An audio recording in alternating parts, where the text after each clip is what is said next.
regresamos con Luis de Stefano, biólogo molecular y profesor e investigador de la Universidad Cayetano Heredia, y con Camilo Ferreira, economista. Con ellos vamos a tener un interesantísimo programa. Vamos a hablar de cómo va a ser la vida en el 2050 y cómo nos tenemos que ajustar económicamente para ello.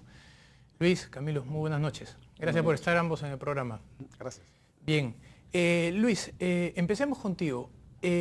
Michio Kaku, este físico teórico que escribió este famoso libro Visiones allá hacia finales de los 90, predecía que hacia el 2050 la vida la íbamos a poder prolongar hasta más o menos los 150 años. ¿Es esto posible? ¿Es posible que el ser humano viva hasta los 150 años? Bueno, Robert Bailey escribió Biología de la Liberación y él decía que a finales del siglo XXI era muy posible que en una cena de gracias, de acción de gracias, ¿no? El Thanksgiving americano, iban a poder estar juntos 5 generaciones. O sea, estamos hablando de un tatarabuelo o tatarabuela con sus tataranietos, conversando y discutiendo el partido de fútbol de esa tarde. Estamos hablando más o menos de 120, 130 años, ¿no? Woody Allen decía, yo no quiero ser inmortal a través de mis obras, sino sencillamente no muriéndome. ¿Ya? Entonces, realmente eso sí yo creo que va a ser imposible.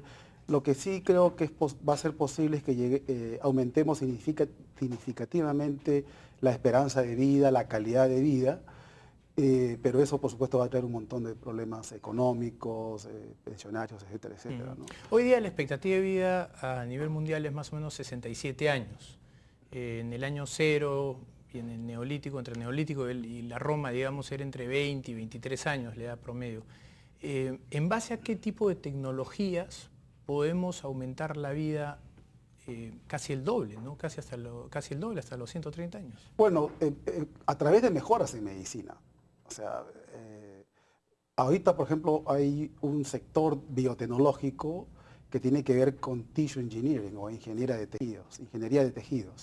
Y en los últimos años han hecho inversiones muy fuertes de 4 o 5 mil millones de dólares. Estoy hablando de más o menos 20 a 30 compañías, a las famosas startups. Y estas compañías están desarrollando diversos tipos de tejidos, células madre, eventualmente para formación de órganos, nuevos órganos, ¿no? Ellos dicen que todavía están un poco lejos, bueno, ahora, pero estoy seguro que para el año 2050 más de un órgano, estamos hablando del riñón, hígado, vamos a poder generar a través de un pedazo de tejido de cualquier persona, ¿no? Eso te va a ayudar. Por ejemplo, muchas personas para los 65 años, hay un gran porcentaje de personas que ya tienen una enfermedad crónica. Estamos hablando de problemas hepáticos, problemas de insuficiencia renal. Entonces, si a esa persona tú le reemplazas los riñones, le resuelves el problema de insuficiencia renal que le afecta a una serie de otros problemas y le aumentas la esperanza de vida. O sea que básicamente para responder tu pregunta es a través de mejoras en la medicina. Muy bien. Voy a regresar después para preguntarte cómo va a ser la calidad de vida de esa expectativa, pero quisiera hablar con Camilo y preguntarle cómo se va a articular la economía cuando hay personas que van a vivir por encima de los 100 años en cuanto a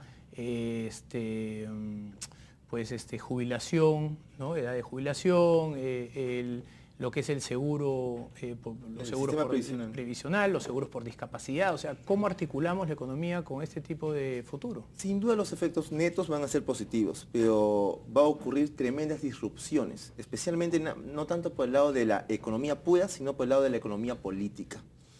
Por ejemplo, si tú tienes una persona que va a vivir 150 años, que va a jubilarse a los 70, entonces va a estar de pensionista 80 años, tú no vas a tener una persona que va a estar y estudia hasta los 30 años porque los niveles educativos son cada vez mayores y la necesidad de tener doctorados y postdoctorados se van a convertir cada vez en un estándar, lo que ahora es excepcional se va a convertir en un estándar.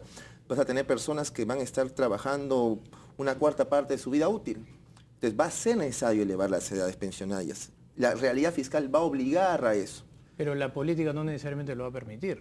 Tarde o temprano la realidad fiscal, como nos enseñó la situación del Perú del 90, te golpea y te hace comportarte aplicando la equivalencia ricardiana, que todo el dinero que entra del Estado es la misma que la que tiene que salir. De ningún moneda se va a arreglar. Grecia, en medio de la crisis, generó una visita por parte del Fondo Monetario Internacional que fue famosa por los resultados y lo gracioso de la realidad griega en ese momento. Gracioso en el sentido de que habían cometido locuras que eran pues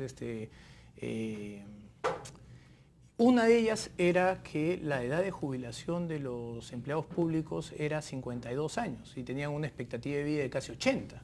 Entonces vivían 30 años pues paseándose por el Mediterráneo, viajando a costa del... Demanda interna, demanda interna para cruceros. Pero ¿cómo vamos a hacer si el aumento de la expectativa de vida va a ser un aumento gradual? Porque tú no pasas la expectativa de vida de 10 años en 10 años, sino va aumentando de forma muy leve, con cambios políticos que se tienen que dar por saltos, porque no puedes ajustar la economía política en base a... Es que al final termina dándose de dos maneras. Una es que estás en una crisis en la cual lo que ocurrió en Grecia, la deuda pública se incrementa, tienes que entrar en default, dejar de pagar las obligaciones del Estado y simplemente el Estado va a tener que hacer un recorte plano en casi todas sus actividades.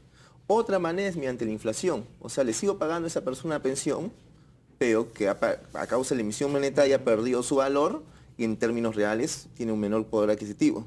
Entonces, de alguna manera siempre termina, no hay lonche gratis, todo lo que entra en el Estado tiene que salir en valor presente. Muy bien. Luis, tú nos mencionabas la base de todos estos cambios en la biotecnología, que es una de estas tres revoluciones que se están dando, ¿no? La cuántica, la computacional y la biotecnológica, que además se van a terminar entrelazando. ¿Podrías explicarnos la biotecnología como ciencia exactamente qué es lo que está estudiando y cuáles son los mecanismos tecnológicos a través de los cuales lo están haciendo? Bueno, la biotecnología es sencillamente el uso de los organismos vivos para producir productos o servicios. Es la definición más sencilla. Pero actualmente es una tecnología transversal. Por ejemplo, tenemos biotecnología forense, biotecnología ambiental, biotecnología minera para hacer bioremediación, biotecnología agrícola, ¿no? Biotecnología aplicado a la medicina, ¿no? Hay cuatro grandes campos, ¿no? La biotecnología verde, que es la agrícola, la roja, que es para la medicina humana, la blanca, que es aplicaciones industriales, y la azul, el uso de genes o enzimas de productos de organismos hidrobiológicos. A partir de ello, de este grupo de tecnologías es que se han generado en los últimos años una nueva industria, ¿ya? Que supera una cantidad astronómica de miles de millones de dólares en todo el mundo, y de los cuales Estados Unidos y especialmente los países anglosajones son los que lideran, ¿no? En la agricultura, por ejemplo, tenemos los organismos genéticamente modificados, los OGMs o transgénicos, ¿no? En la parte de medicina podemos tener algo que se está hablando de, ahorita parece ciencia ficción, son los llamados nanobots.